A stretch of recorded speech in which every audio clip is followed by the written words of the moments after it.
Primeiramente, eu sempre gosto de começar agradecendo quem foram as pessoas responsáveis por isso, junto com a Verônica.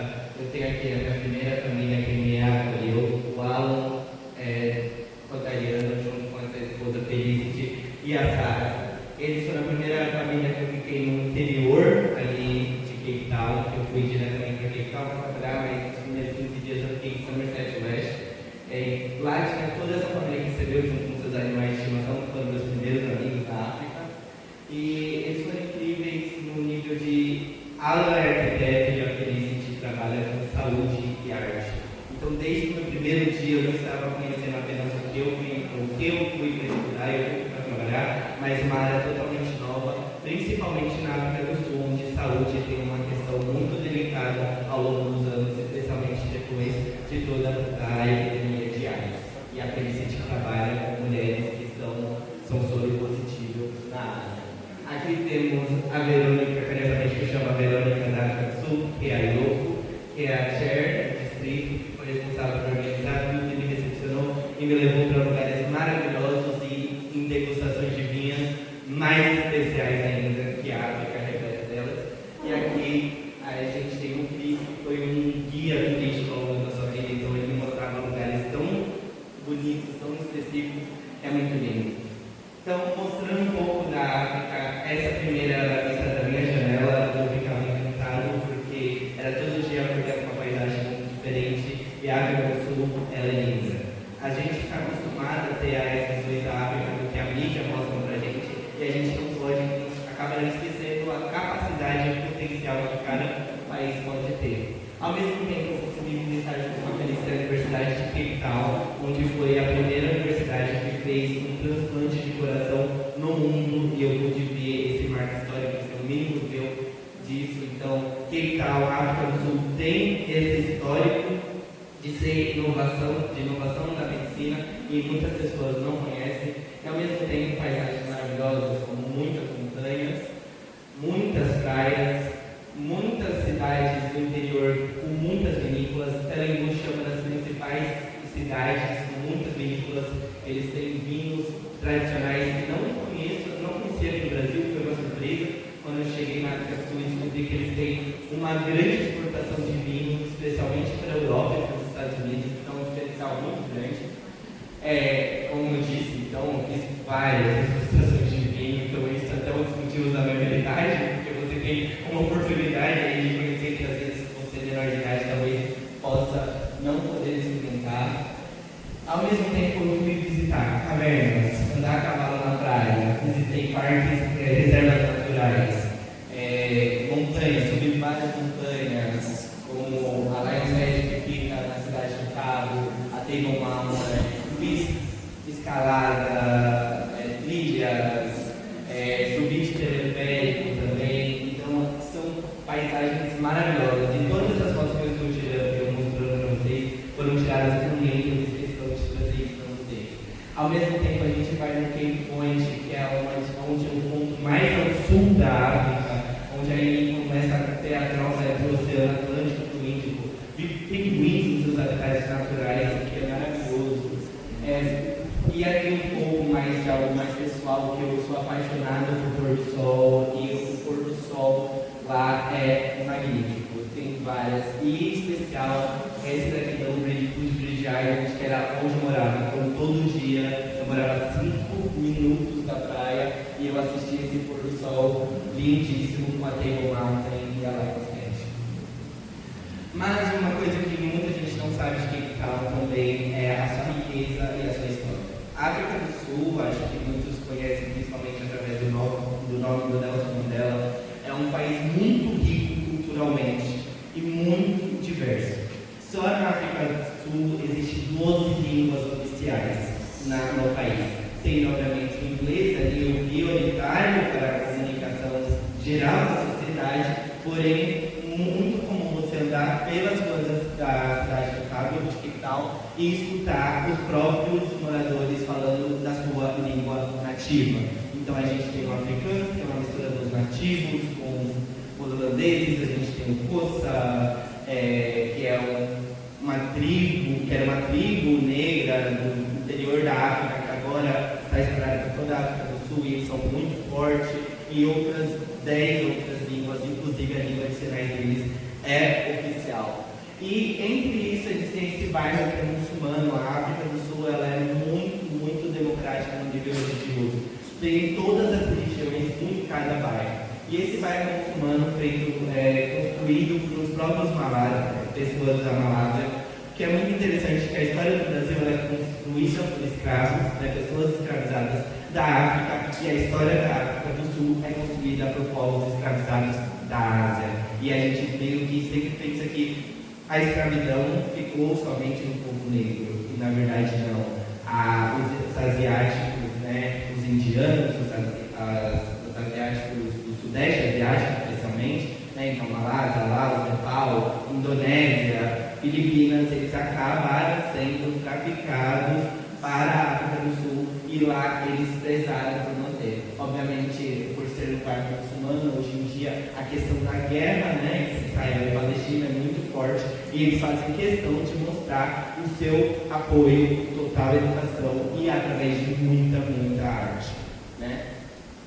Então, o principal carro-chefe aí, eu trago para que todo mundo gosta, todo mundo fala da África, lembra dos safaris. Então eu fui em 3 safaris diferentes, vi o leão, eu vi o elefante, eu vi o leopardo, eu vi luz, zebra, girafa, e assim, gente, isso tudo era eu do lado deles. Então era especial demais poder ver esses animais agindo no dia a dia, e o ser humano não pode intervir. Então, se você visse uma zebra sendo caçada, você só ia falar paciência e fechar os olhos, porque ninguém ia ali colocar o nome.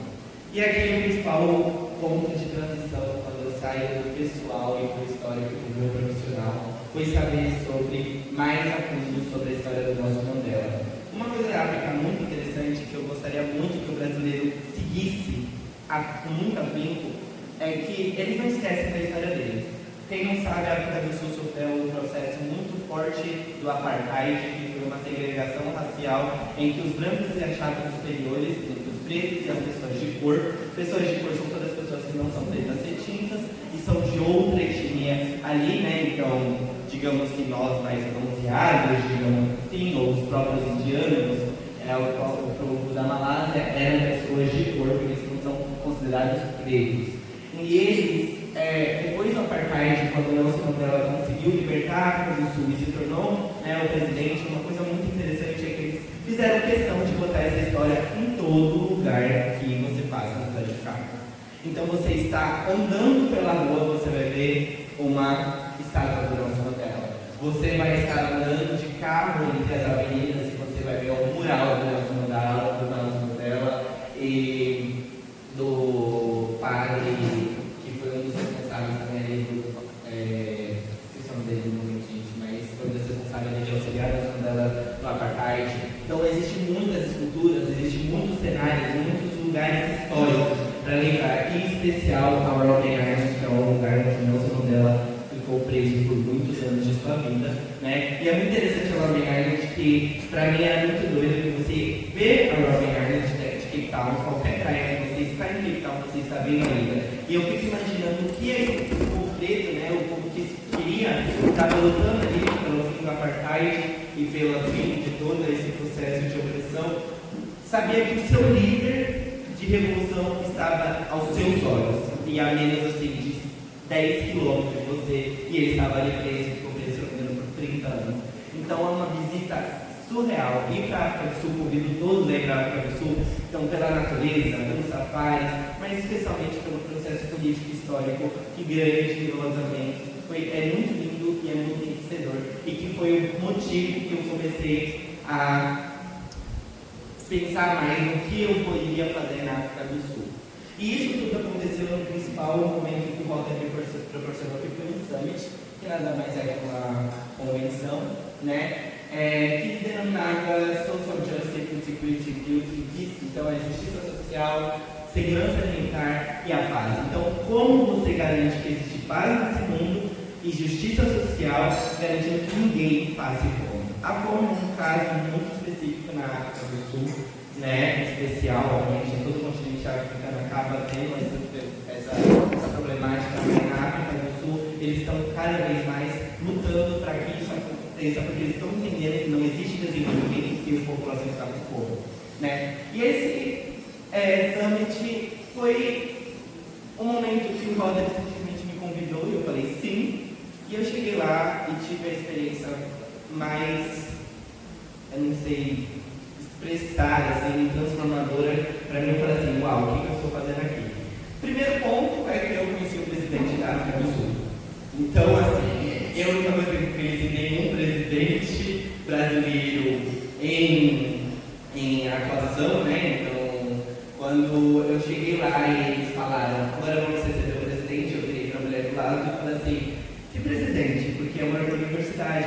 Aí ela, presidente da África do Sul. Eu fiquei tipo, não é possível que o presidente está... Eu estou a 3 fileiras de um presidente de uma república. E para isso, para a minha profissão, né, de relações internacionais, é como se você estudasse sobre essas pessoas todo momento. E é teórico, e você analisa notícias e notícias.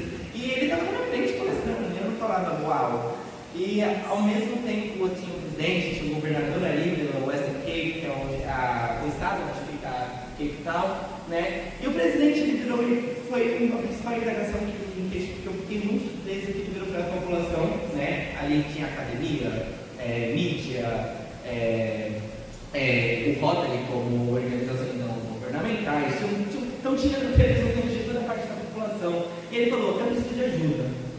Porque assim como o Brasil, e como todo país do mundo, gente, existe corrupção. Corrupção está, infelizmente, na raiz da política. Então não pense que o Brasil é pior do que outro país, porque a corrupção está em todos os países. E o presidente ele falou abertamente isso, eu fiquei muito impressionado. Ele falou, vocês sabem que é corrupção.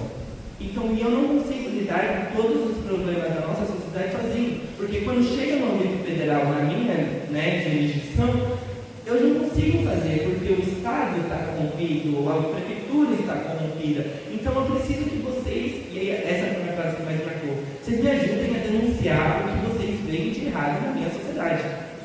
Então eu fiquei muito, o presidente pede para a população denunciar para ele, no âmbito federal, o que o município, que o Estado está fazendo. E ele deu essa integração, e aí eu entendi quando as pessoas começaram a palestrar.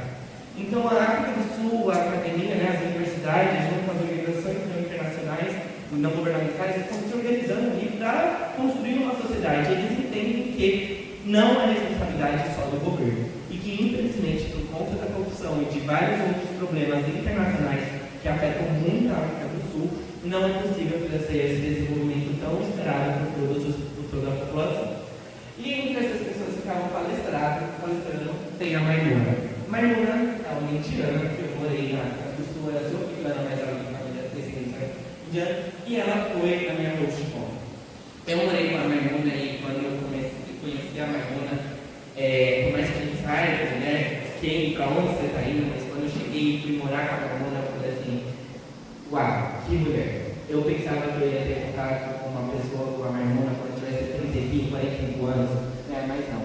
Por quê? Maimuna foi responsável por ela trabalhava no governo da África do Sul e ela foi a pioneira responsável por transformar a alfabetização digital de toda a juventude da África do Sul a partir dos anos 2000. E nada mais, nada menos, o primeiro emprego dela foi com Nelson Mandela. Então, a Maimuna acordava e a gente começava o nosso dia, o nosso café da manhã, e ela falava assim, eu vou te ensinar uma coisa sobre a vida. E quem me ensinou isso foi o Nelson Mandela. E eu ficava, não é possível. Você tem um contato com o Nelson Mandela e você está me passando, sabe, é como se eu estivesse indiretamente recebendo uma instrução do Nelson Mandela. Para mim era muito irreal, era surreal. E eu tive que, um dos desafios de morar com ela, que eu tive que me acostumar com isso tudo. E ela foi a minha mentora sobre o trabalho que eu fiz na África do Sul. Essa realidade eu trouxe para vocês uma mini comparação, para vocês entenderem onde eu estava atuando, onde os projetos que eu estava fazendo a gestão e estava ali construindo, onde o Rotary da África do Sul atua. Hoje no Brasil a gente tem uma população de 210 milhões de pessoas, com desemprego de ali 5,8, com o dado de 2025, Uma questão de insegurança alimentar, ou seja, pessoas que realmente estão passando fome no Brasil, de 3,4%. O desemprego feminino, que é uma pauta mais específica que eu vou abordar posteriormente, é de 6,9%, e o analfabetismo do Brasil é de 5,3%. Essa é a nossa situação atual. Na África do Sul, tem uma população apenas de 63 milhões de pessoas, ou seja, um terço ali de toda a população brasileira, um quarto de toda a população brasileira. Só que o desemprego é de 33%. Quando a gente vai para a segurança alimentar, existe 20% dessa população que está passando fome. Ou seja, mesmo o Brasil tendo 213 milhões de pessoas e com uma segurança alimentar de 3,4%, não dão a quantidade de pessoas que está passando fome na África do Sul. O desemprego feminino é de 35,9% e o analfabetismo ali de 4,3%, porém dados até desatualizados, pré-pandêmicos. Só que quando a gente vai praticar, esse aqui é exatamente o cenário onde os projetos que eu estava trabalhando tinha que melhorar. Então esses eram os dados que a gente falou. A gente tem que fazer, concluir projetos que vão diminuir esses índices. Então, um desemprego de 30% para uma população de quase 5 milhões, uma segurança alimentar de 17% e o desemprego feminino de mais de 50% das mulheres de toda uma cidade. E os cidades totalmente desatualizadas, tá, gente? Então, a gente não sabia como a pandemia também impactou, porque não existiam dados recentes sobre essas situações. Então, talvez a gente analisava que o estado, a situação era ainda pior.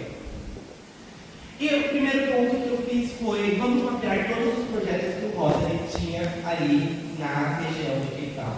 E junto com o Rotary fez uma parceria com uma outra organização internacional, não governamental e internacional, que é chamada Soroptimus, que é focada apenas na segurança de mulheres e de crianças. E ele falou, vamos mapear, vamos entender onde a gente já está nessa cidade. Se a gente quer diminuir esses índices, vamos entender onde a gente já está atuando. E aqui eu fiz esse mapeamento de todos os lugares, né, e qual é o tipo de projeto que o Rotary acompa, né? Então, só para vocês terem uma dimensão, a única parte que é realmente desenvolvida e é cidade mesmo, é aqui nessa ponta da cidade do Cabo. Isso tudo aqui são favelas, que eles chamam de townships, né? Então, quando eu mapeei todos esses projetos, eu falei, eu preciso ver essa realidade. E a partir daí eu comecei a visitar as favelas de Cape Town, da região. Essa primeira de Danum, se vocês perceberem, é totalmente diferente do nosso estilo de favela. As favelas deles, totalmente, eles fazem como são chats, são feitos de telhas e materiais que eles acham um lixo. Não é igual a nossa, que querendo ou não, começam assim, mas logo em seguida já viram construções de tijolos, né? Em Danum, eu visitei um projeto de empreendedorismo e de instrução tecnológica. Então, como eu disse, a África do Sul e a Maimuna, né, obviamente, estão tentando falar que o meio do desenvolvimento é através da informação e através da internet, da tecnologia. A gente não pode avançar mais em tecnologia. Então, para os nossos jovens, precisam entender o que é tecnologia.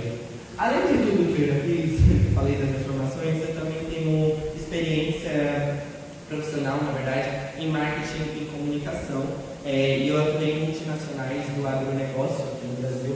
Então, quando eu chegava nessas pessoas, eu via que eles estavam ali numa defasagem de entender o que o marketing podia fazer para os seus empreendedorismos. Então, eles entendiam finanças, eles entendiam administração, eles entendiam todos os pontos, mas faltava o marketing. Então, a maioria me colocava para falar sobre marketing para esses jovens.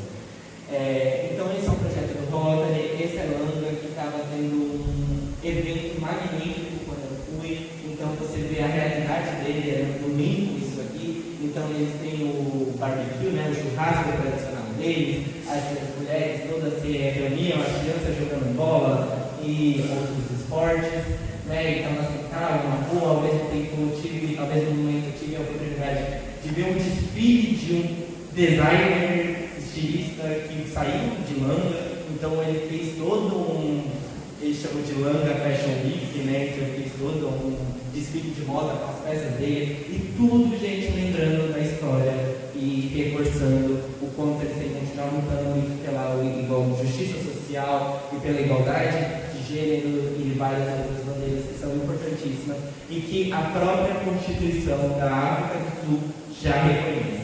Um ponto interessante até que eu gosto de mencionar é que, para mim, foi muito chocante que todo lugar que você vai na África do Sul e começa uma palestra, eles leem o preâmbulo da Constituição deles, para entender que todo cidadão saiba o que a Constituição deles está falando e não se perca. Ou seja, não importa qual reunião, é uma reunião de Rotary, é uma workshop, é uma convenção, todos nós estamos entendendo que a gente tem que estar direcionado com a nossa Constituição. Isso é incrível que eles fazem, eu achei magnífico. E a nossa Constituição do Brasil é tão boa quanto, e a gente esquece muitas vezes, e muitas vezes a gente vê crimes sendo cometidos contra a nossa própria Constituição.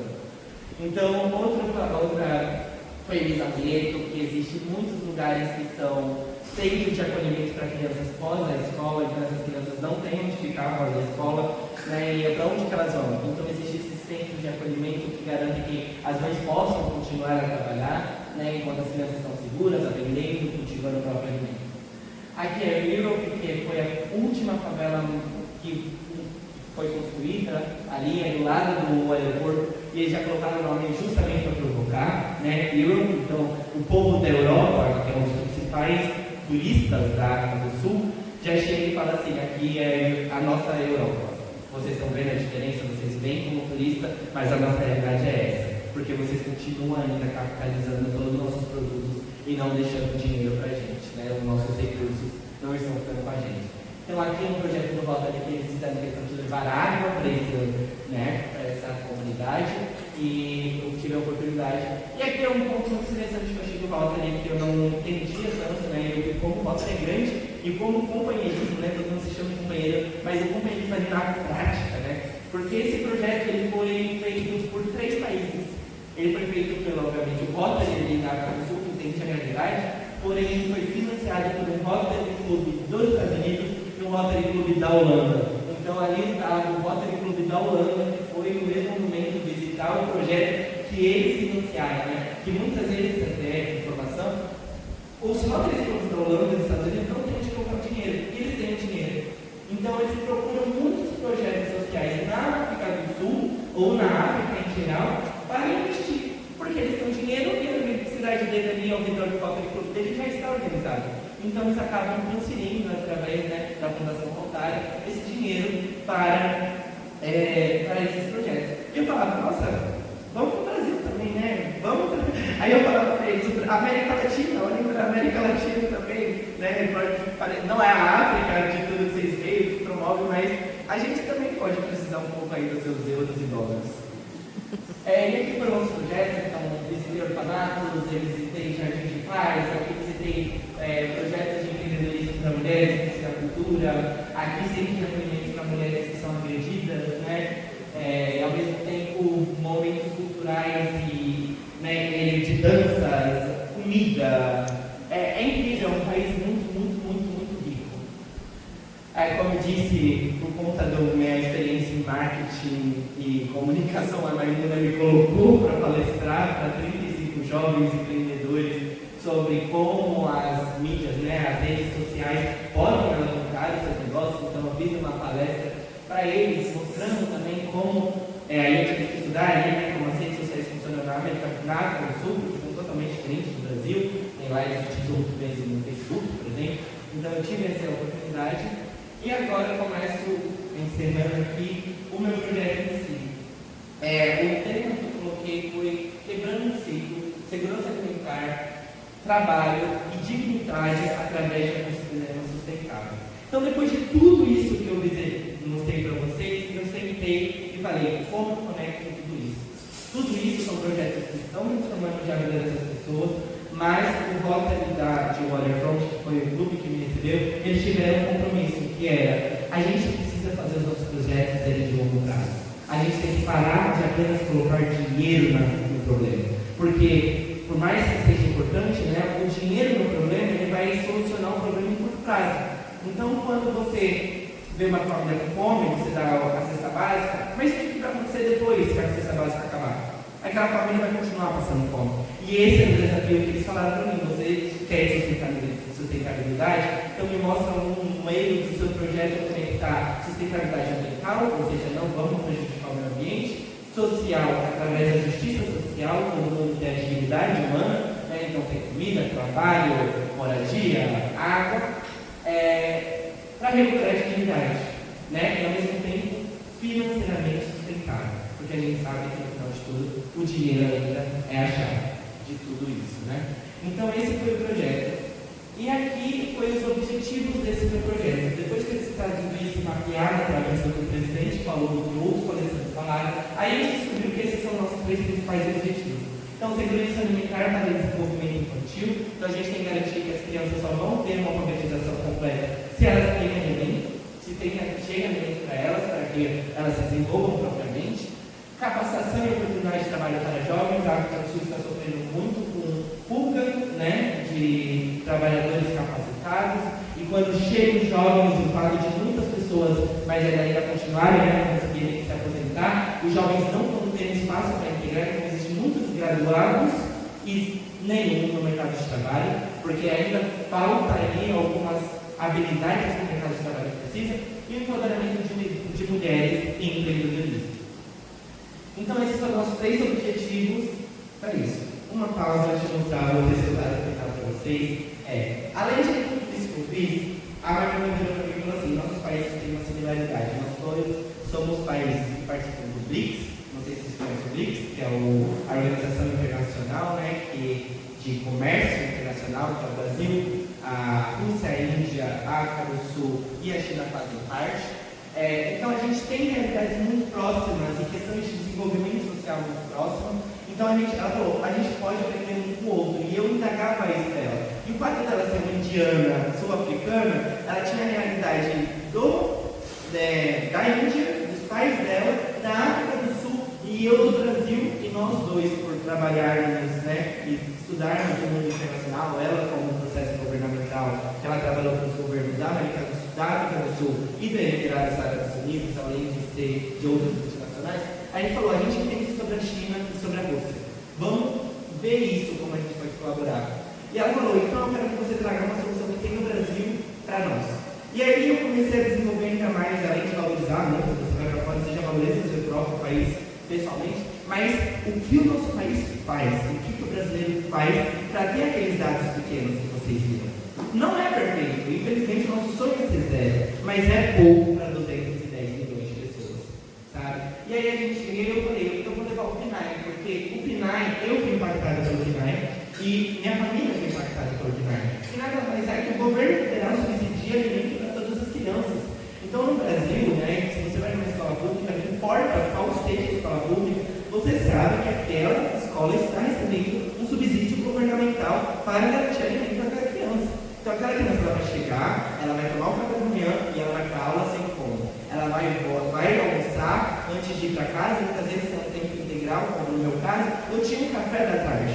Né? Então, eu tinha a garantia que eu estou aprendendo porque eu não estou passando fome, que não é a realidade da África do Sul. E o PNAE pode ter muitas falhas, gente, mas ele funciona. E se você conhece qualquer pessoa, ou você foi uma pessoa que estudou escola pública, que o PNAE desde 1950, você foi impactado nesse programa. Então, o nosso governo, apesar de toda a corrupção, existe um projeto que está ali funcionando. E ao mesmo tempo eu mostrei para eles o que as ONGs fazem. Né? Então o PNAE garante a alimentação de manhã, manhã e tarde, né? E à noite, aquela criança vai para casa e se ela não tem comida, né? E aí eu trouxe para eles que onde entra as ONGs. Então as ONGs, elas têm um foco no Brasil, e eu achei muito interessante isso, estudando da África, que elas têm um foco de mais suprir as lacunas que o governo deixa. Então existe muitos projetos sociais, muitas questões contra, etc., mas os projetos sociais existem e as ONGs estão ali. Então eu trouxe a Água Favela e Monte Maria, que são 2 projetos dentro do G10 Favelas, que acontece dentro da favela de Paraisópolis, né, uma das maiores favelas do estado de São Paulo, né, que nada mais que é uma horta comunitária.